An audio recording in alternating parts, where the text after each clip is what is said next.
Hello. Hello. आवाज़ आ रही है? ठीक है। Good morning students. आज का जो अपना टॉपिक है वो क्या है? X ray tube. ठीक है, जो कि अपन किस में पढ़ते हैं? डीआरटी पार्ट फर्स्ट में। तो पहले अपन गैस ट्यूब के बारे में डिस्कस कर चुके हैं, बाकी और टॉपिक्स के बारे में डिस्कस कर चुके हैं। लेकिन आज का जो टॉपिक रहेगा अपना वो रहेगा क्या?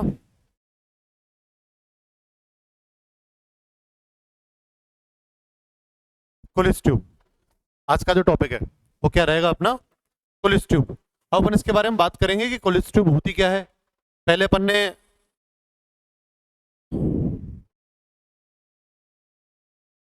सॉरी,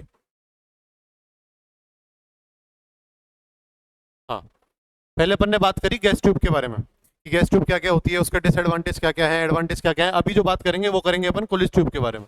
ठीक है, किसके बारे में?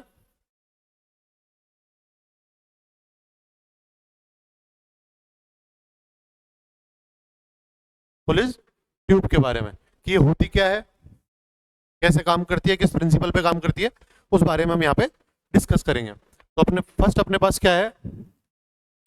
Fleming and Richardson showed that when a metal is heated in vacuum, it emits large amount of electrons. Such emission of electrons by the supply of heat is called thermionic emission. यानी कि अपन कह सकते हैं basically Kulish tube का जो principal है वो क्या होगा?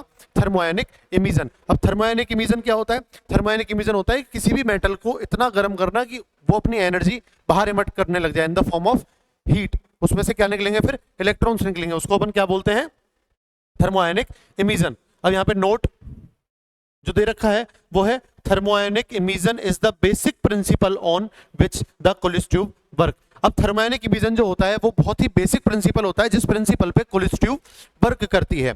अब पहले क्या हो रहा था गैस ट्यूब में? क्या हो रहा था कि आयोनाइजेशन से इलेक्ट्रॉन प्रोड्यूस हो रहे थे। अब यहाँ पे किस से प्रोड्यूस होंगे? यहाँ पे होंगे थर्मोयानिक इमिशन से। उसके कुछ डिसएडवांटेज थे, उनको ओवरकम करने के लिए अपन ने एक नई एक्सरे ट्यूब निकाली। वो किसने खोज करी? फ्लेमिंग और रिचर्डसन ने। ठीक है, कि भाई उसके डिसएडवांटेज थोड़े कम हो जाएं। ठीक है, अपने पास अब नेक्स्ट है, ये इसका डायग्राम है। सॉरी,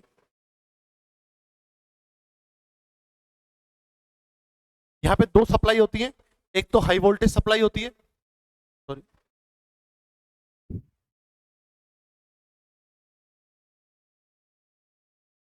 अब दिख रहा होगा।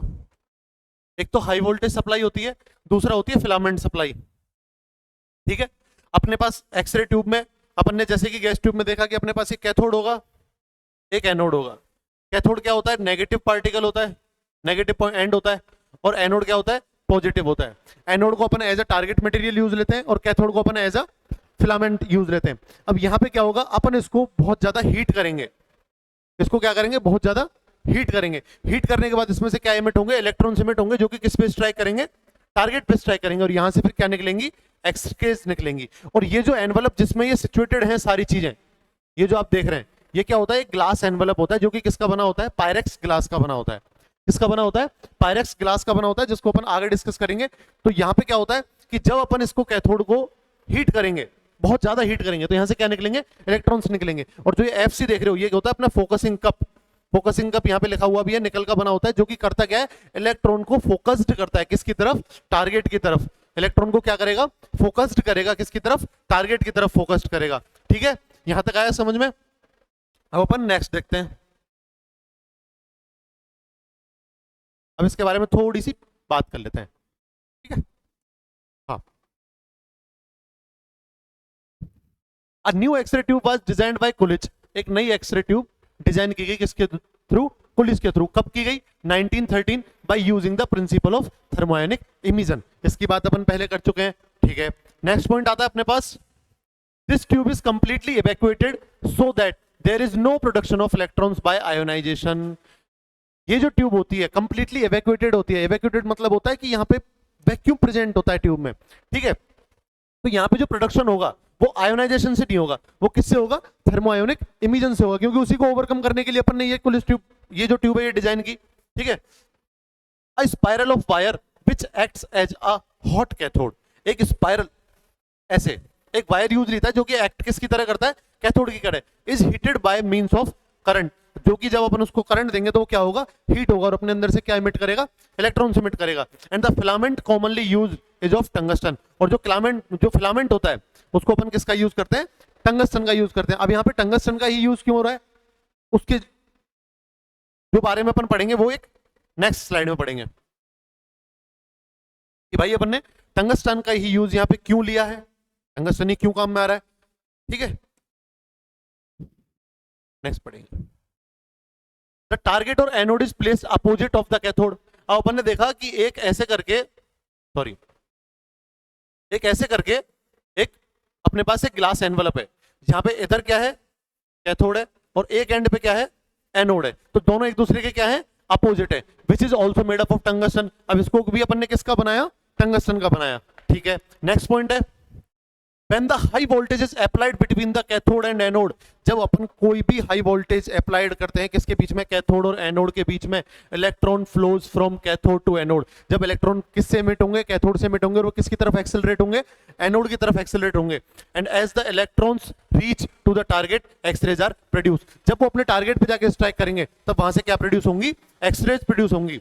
अब नेक्स्ट पॉइंट है अपने पास, the wavelength of x-rays can be controlled by the voltage applied to the tube. अब एक्सरेज की जो वेवलेंथ है वो किसके कंट्रोल में होती है, अप्लाइड वोल्टेज के कंट्रोल में होती है। अगर अपन वोल्टेज ज्यादा रखेंगे तो उनकी वेवलेंथ ज्यादा होगी, वोल्टेज कम करेंगे तो उनकी वेवलेंथ कम होगी। ठीक है, यहां तक का कॉन्सेप्ट क्लियर है, आगे देखते हैं। अब अपन ने कुलिस ट्यूब की बात कर लिया। अब इसी प्रिंसिपल को याद में रखते हुए अपन ने यहाँ पे कुछ मॉडर्न एक्सरे ट्यूब इन्वेंट हुई जिनका नाम क्या रखा अपन ने, मॉडर्न एक्सरे ट्यूब जो इन्वेंट हुई, जो फर्स्ट है अपने पास वो है stationery anode X ray tube.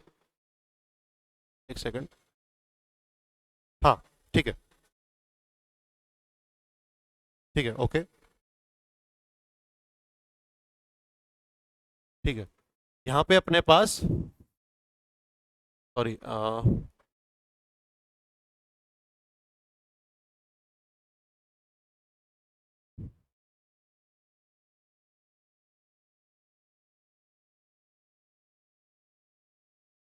Modern x ray tubes, ये यहां पे इसलिए लिख रहा हूं क्योंकि ग्रीन का शायद क्या वीडियो में आ नहीं रहा है इसलिए। ठीक है, अब इसमें भी अपने पास फर्स्ट क्या है, स्टेशनरी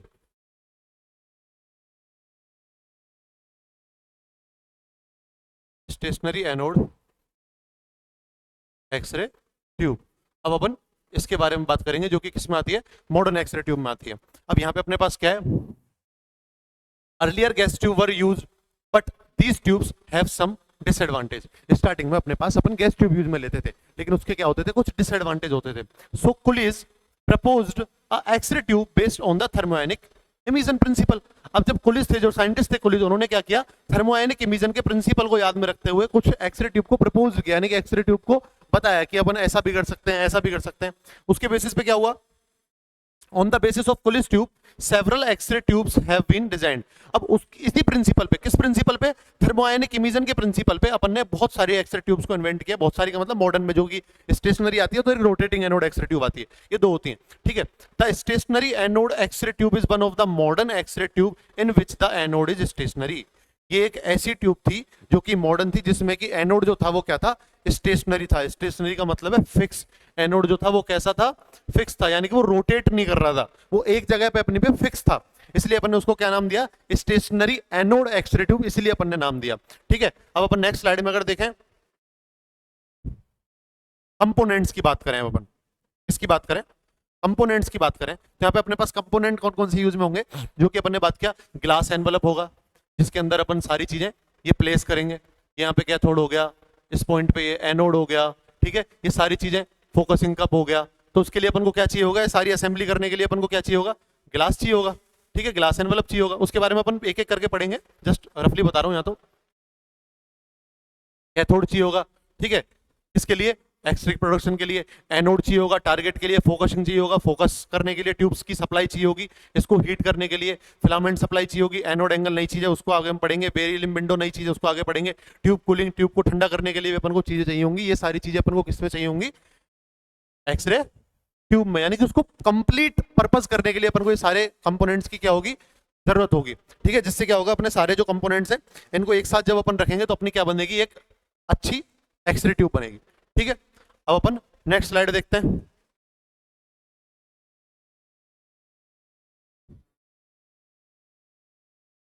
फर्स्ट अपने पास जो अपन ने देखा, जो मैं बताया भी था बातों ही बातों में, फर्स्ट जो है अपने पास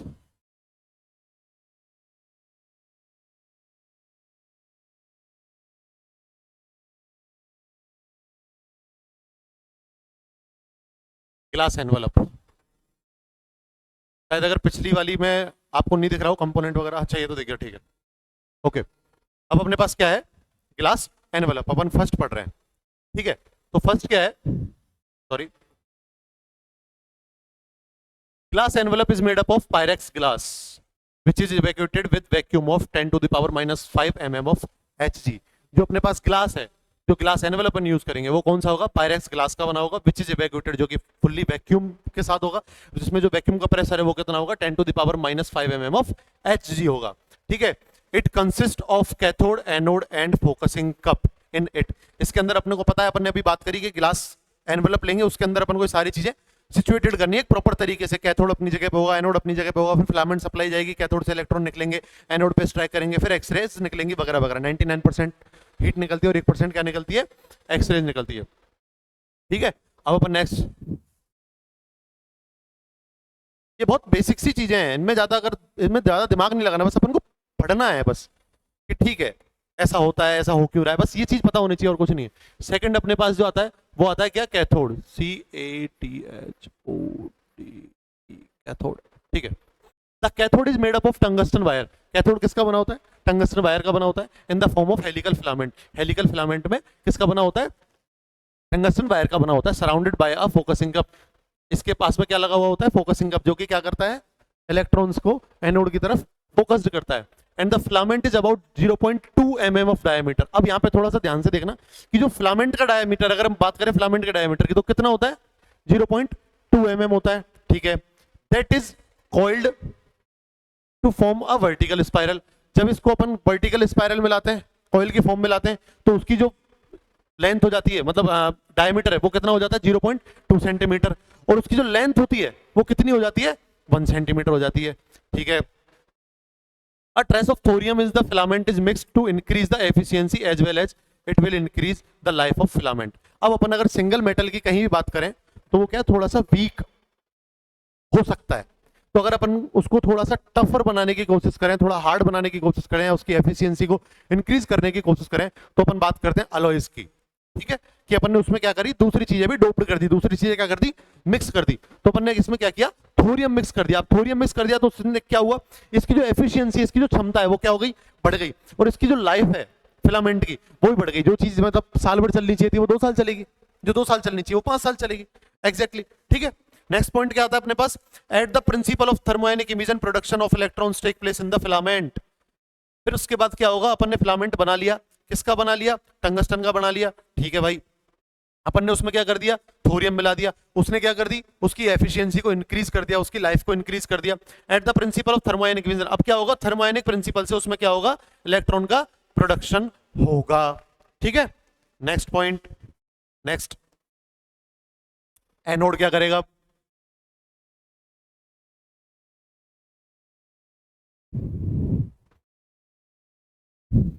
थर्ड जो अपने पास चीज है वो है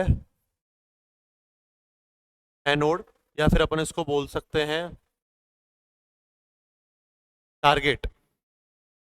एनोड, और अपन इसको क्या बोल सकते हैं, टारगेट भी बोल सकते हैं। ठीक है, तो अपने पास फर्स्ट पॉइंट अगर यहाँ पे देखें अपन, the anode is the target electrode which is maintained at a positive potential. Anode पे अपन कौन सा चार्ज होता है, पॉजिटिव चार्ज होता है। ठीक है, अब इसकी प्रॉपर्टीज क्या क्या होनी चाहिए, कैसा होना चाहिए वगैरह वगैरह, वो अपन सारी चीजें यहाँ पे देखेंगे। The target material should have following properties. इसकी प्रॉपर्टीज क्या क्या होनी चाहिए, फर्स्ट प्रॉपर्टी होनी चाहिए क्या, it should have high melting point. इसका जो मेल्टिंग पॉइंट है वो कैसा होना चाहिए, हाई होना चाहिए। क्यों, क्योंकि इस पे कंटिन्यूअसली इलेक्ट्रॉन की बम्बारमेंट होगी, कंटिन्यूअसली इलेक्ट्रॉन इस पे स्ट्राइक करेंगे। तो अगर कोई अपन ने हल्का चीज ले ली एज अ टारगेट, तो वो क्या होगी, वहां पे मेल्ट हो जाएगी, उसके क्रैक होने के चांसेस ज्यादा रहेंगे। ठीक है, with standing the high temperature, जो कि हाई टेम्परेचर को झेल सके। ठीक है, it should have high atomic number, उसका एटॉमिक नंबर क्या होना चाहिए, हाई होना चाहिए, to increase the X ray production efficiency, जो जिससे क्या होगा, एक्सरे प्रोडक्शन की जो एफिशिएंसी वो अपने पास क्या होगी, इंक्रीज होगी। ठीक है, तो उसका जो एटॉमिक नंबर है वो कैसा होना चाहिए, हाई होना चाहिए। It should have thermal conductivity high to dissipate heat quickly. Thermal conductivity का मतलब होता है जितनी ज्यादा थर्मल कंडक्टिविटी होगी वो मेटल अपने अंदर से उतनी ही जल्दी हीट को रिलीज करेगा, यानी कि अपने आप को ठंडा करने की कोशिश करेगा। तो इसकी जो थर्मल कंडक्टिविटी है वो कैसी होनी चाहिए, हाई। क्योंकि जब अपन देख रहे हैं कि कंटिन्यू अगर अपन उस पर इलेक्ट्रॉन की बम्बारमेंट कराएंगे, कंटिन्यू कैथोड से इलेक्ट्रॉन निकल रहे हैं और वो एनोड पे स्ट्राइक करे जा रहे हैं, तो एक टाइम के बाद वो क्या होगा, बहुत ज्यादा हीट हो जाएगा। अब हीट हो जाएगा तो उसके क्रैक होने के चांसेस ज्यादा होंगे, या उसके थोड़े से टूटने के चांसेस ज्यादा होंगे। मेल्ट तो खैर नहीं होगा क्योंकि अपन ऑलरेडी टंगस्टन यूज कर रहे हैं, जिसका मेल्टिंग पॉइंट शायद 370 कुछ ऐसा, 3270 ऐसा होता है, वो अपन आगे देखेंगे, ऐसा कुछ होता है। ठीक है, और इसका जो एटॉमिक नंबर है वो भी 74 होता है, हाई एटॉमिक नंबर है। ठीक है, और इसका जो सिंबल होता है वो होता है W। ठीक है, तो इसकी जो थर्मल कंडक्टिविटी अपन बात करें कैसी होनी चाहिए, ज्यादा होनी चाहिए, जिससे कि अपने आप अपने अंदर से हीट को जल्दी से जल्दी रिमूव कर सके। ये अपन आगे पढ़ेंगे और चीजें भी। ठीक है, it should have low vapour pressure at high temperature, यानी कि कई बार ऐसा होता है ना कि डायरेक्टली वेपराइज हो जाती हैं चीजें, टूटती नहीं है, तो इसका जो वेपर प्रेशर वो भी कैसा होना चाहिए, लो वेपर प्रेशर होना चाहिए, to prevent the evaporation of target material, जिससे कि टारगेट मटेरियल जो अपना है वो खराब ना हो, वो थोड़ा सही रहे। ठीक है, नेक्स्ट स्लाइड।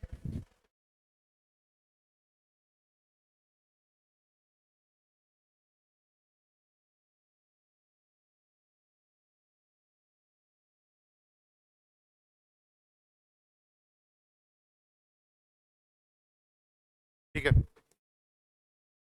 अब क्या क्या चाहिए भैया, टंगस्टन तो अपन ने ले लिया एनोड में, लेकिन उसको थोड़ा टफर बनाने के लिए अपन को क्या क्या चाहिए देखते हैं।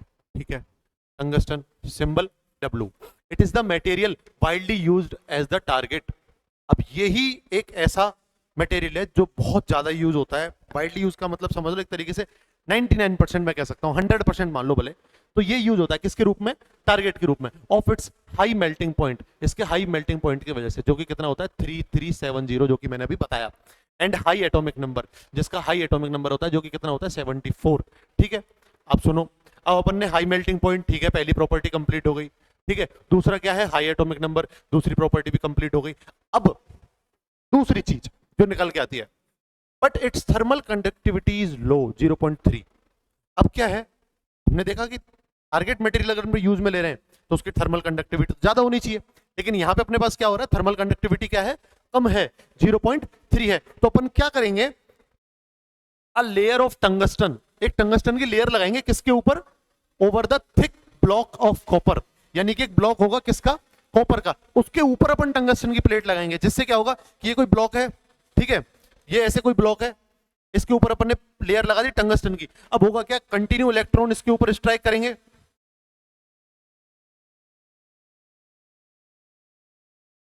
कंटिन्यू इलेक्ट्रॉन इसके ऊपर स्ट्राइक करेंगे। अब स्ट्राइक करने से क्या होगा कि इसकी तो थर्मल कंडक्टिविटी कम है, लेकिन इसकी ब्लॉक कॉपर जो है, जो अपन लगाया, इसकी थर्मल कंडक्टिविटी कितनी है, 0.9। तो इससे क्या होगा, ये गर्म होगा तो इसकी हीट किसमें ट्रांसफर होगी, इसमें, तो ये अपने आप को जल्दी से जल्दी ठंडा करने की कोशिश करेगा। तो इसलिए अपन ने अपनी जो एक प्रॉपर्टी उसको पूरा करने के लिए किसका यूज किया, thick block of copper, copper का एक ब्लॉक है उसको यूज किया, और उसके ऊपर अपन ने लेयर लगा दी किसकी, टंगस्टन की। ठीक है, ये भी अपना हो गया। अब नेक्स्ट आता है, the tungsten is a square of rectangular plate of 2 और 3 mm थिंग। अब वो एक स्क्वायर के शेप में भी हो सकता है, रेक्टेंगुलर भी हो सकता है, जिसकी प्लेट लगा सकते हैं अपन कितने, 2 और 3 mm थिक, यानी कि उसको जो लगाएंगे अपन, ये जो कोटिंग करेंगे वो कितनी हो सकती है, 2 से 3 mm थिक हो सकती है। ठीक है, नेक्स्ट स्लाइड।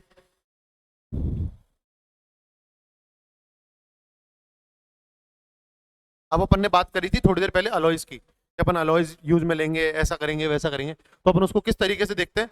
ठीक है, the anode has a tendency to crack under by over heating. ठीक है, अब एनोड की जो टेंडेंसी होगी वो कैसी होगी, क्रैक होनी होगी, क्रैक होने की होगी, किसके थ्रू, ओवर हीटिंग, क्योंकि कंटिन्यू अपन इलेक्ट्रॉन उस पर बॉम्बारमेंट कर रहे हैं, तो वो उसकी क्रैक होने की टेंडेंसी क्या होती है, ज्यादा होती है। उसको कम करने के लिए अपन क्या करेंगे, जैसे मैंने बोला अलॉयज यूज करेंगे, तो अपन क्या करेंगे, देयरफॉर टंगस्टन रीलियम अलॉय, ठीक है, टंगस्टन रीनियम अलॉय, जिसमें क्या होगा 90% टंगस्टन होगा, 10% रीनियम होगा, जिससे क्या बन जाएगा अपने पास अलॉय बन जाएगा एक, यानी कि एक मिक्स मिश्रित धातु जिसे कहते हैं, एक मिक्स अपने पास एक मटेरियल बनेगा जो कि क्या होगा, is always use which makes the target tough. इससे क्या होगा, टारगेट अपना टफ हो जाएगा and less chance to crack, और उसके जो क्रैक होने के चांस है वो भी कैसे होंगे, बहुत ज्यादा कम होंगे। यानी कि ऐसा नहीं है कि अपन ने थोड़ा सा दिया और वो क्रैक हो गया तो अगर अपन उसको बार बार रिपेयर करेंगे तो अपनी कॉस्टिंग ज्यादा आ जाएगी। अपन को कहीं ना कहीं करके चीजों में कॉस्ट कटिंग भी तो करनी है, तो उससे क्या होगा कि अपन इसको पहले ही इतना टफर बना देंगे कि बार बार क्या नहीं होगा, ये क्रैक नहीं होगा। ठीक है, तो जब अपन इसमें 90% टंगस्टन और 10% रीनियम मिलाएंगे तो इसकी जो टेंडेंसी है क्रैक होने की वो क्या हो जाएगी, बिल्कुल लो हो जाएगी, और ये क्या आ जाएगा, क्या हो जाएगा, बहुत ज्यादा टफ हो जाएगा। ठीक है, अब इसमें और बहुत सारी चीजों में, जैसे मान के चलो इस वाली एक्सरे ट्यूब में तो अपन बात करते हैं इसकी, आगे और अपन क्या क्या यूज कर सकते हैं, जैसे मान के चलो मॉलिब्डेनम भी यूज होता है, रोडियम भी यूज होता है, are commonly use as anode material for mammographic x-ray tube. यानी कि मेमोग्राफी की जो एक्सरे ट्यूब होता है, मेमोग्राफी का मतलब होता है ब्रेस्ट की जो रेडियोग्राफी होती है। ठीक है, उसमें जो अपन बोलेंगे तो उसमें कौन कौन से यूज करते हैं अपन, मॉलिब्डेनम और रोडियम यूज करते हैं। ठीक है, and the anode angle is usually 15 से 20 डिग्री, और एनोड को अपन जिस एंगल पे सेट करते हैं वो कितना होता है, 15 से 20 डिग्री होता है स्टेशनरी एनोड एक्सरे ट्यूब में। तो अपनी जो आज का टॉपिक था स्टेशनरी एनोड एक्सरे ट्यूब, जो कि मॉडर्न एक्सरे ट्यूब का पार्ट था। पहले अपन ने पढ़ा गैस ट्यूब, ठीक है, फिर पढ़ा कोलिस ट्यूब। गैस ट्यूब के डिसएडवांटेज को कम करने के लिए अपन ने कोलिस ट्यूब की। गैस ट्यूब में जो इलेक्ट्रॉन का प्रोडक्शन है वो किससे हो रहा था, आयोनाइजेशन से। कोलिस ट्यूब में जो इलेक्ट्रॉन का प्रोडक्शन है वो किससे हो रहा है, थर्मोआयोनिक इमिशन से। अब उसमें भी कुछ मॉडिफिकेशन होती गई आगे, तो अपन ने मॉडर्न एक्सरे ट्यूब नाम दे दिया, जिसमें दो टाइप की मॉडर्न एक्सरे ट्यूब है जो अपने पास में है। पहली होती है स्टेशनरी एनोड एक्सरे ट्यूब, दूसरी होती है रोटेटिंग एनोड एक्सरे ट्यूब। ठीक है, स्टेशनरी एनोड एक्सरे ट्यूब में क्या होता है, स्टेशनरी में जो एनोड होता है वो कैसा होता है, अपनी जगह पे फिक्स होता है, और उसकी कुछ अलग अलग स्पेसिफिकेशन होती हैं जो कि अपन ने यहाँ पे पढ़ ली है।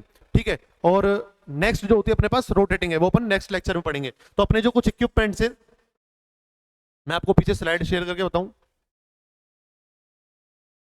ये अपन ने यहां तक पढ़ लिया है पूरा। अब नेक्स्ट क्लास में अपन इसके बारे में पढ़ेंगे, focusing cup, tube supply, filament supply, anode angle, ये सारे अपन ने नेक्स्ट लेक्चर में करेंगे। आज का आपका ये टॉपिक यहीं खत्म होता है।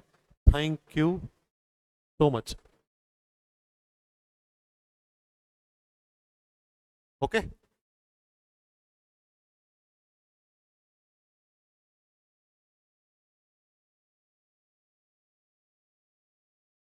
ठीक है भाई, बंद कर दे।